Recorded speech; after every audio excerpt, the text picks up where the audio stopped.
nagsimula ang sakit ko noong January 2009. Isang gabi, biglang sumakit ang aking tiyan, napakasakit. Hindi ako makagalaw, hindi ako lakad, hindi ako makakain, hindi ako makainom. So hirap talaga ako, napakasakit, parang kinurot yung bituka ko. So kinabukasan, nag-decide ako na magpa-check up agad sa doktor. So pagdating ko sa doktor, sabi niya sa akin, kailangan ko raw na mag-ultrasound. So binigyan niya lang ako ng pain reliever. Kaso lalong sumakit, lalong sumakit yung tiyan ko. So kinabukasan, nagpa-ultrasound ako kaagad. So ang resulta lumabas na meron pala akong 1.6 cm na kidney stone. Pagkatapos noon,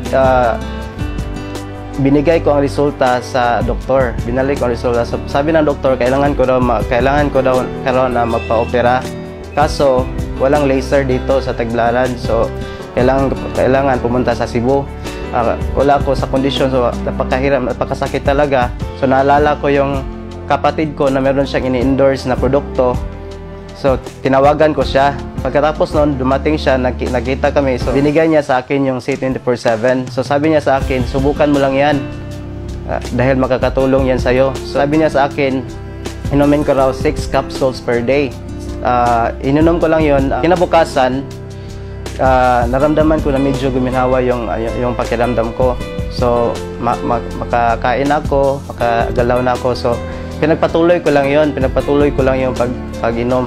Hanggang sa dumating ang 5 araw, so after 5 days, napansin ko na wala na talaga akong nararamdaman. So nag-decide ako na magpa-ultrasound ulit. So pagkalabas ng resulta, nagulat na ako, na-shock na ako na nawala na pala yung kidney stone. So sabi sa akin ng doktor, anong ginawa mo? Sinabi ko sa niya na C24/7 lang to. Pagkatapos umuwi na ako sa amin, napakasaya ko. Na-save ko yung pera ko para opera. So hindi na ako na-operahan. Tapos bumuti yung kondisyon ko. Napakalakas ko, bumalik yung lakas ko, napakasigla ko. So nawala lahat. So laking pasalamat ko unang-una sa AIM Global, dahil kung walang AIM Global, walang C24/7. At sa aking kapatid rin, dahil kung wala siya, hindi ako gagaling, hindi ko masubukan yung produkto.